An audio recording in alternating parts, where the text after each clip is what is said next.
Bhavnagar Waghawadi road ખાતે શ્રી રાજપૂત કરેણી સેના દ્વારા રૂપાલાનું પૂતળું સળગાવીને વિરોધ પ્રદર્શન કરવામાં આવ્યું છે. રાજકોટના ભાજપ ઉમેદવાર પરસોત્તમ રૂપાલાના નિવેદનની આગ દિવસે ને દિવસે વધતી જાય છે. સમગ્ર ગુજરાતમાં ક્ષત્રિય સમાજનો રોષ ફેલાયો છે.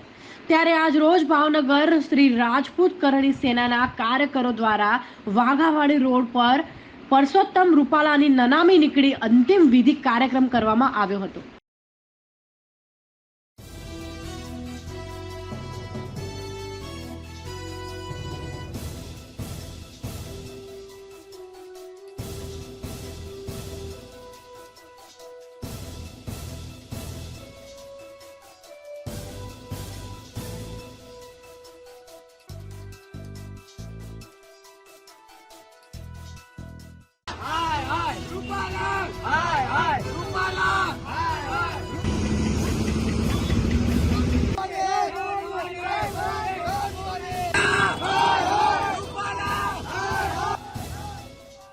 KNK news Ahmedabad.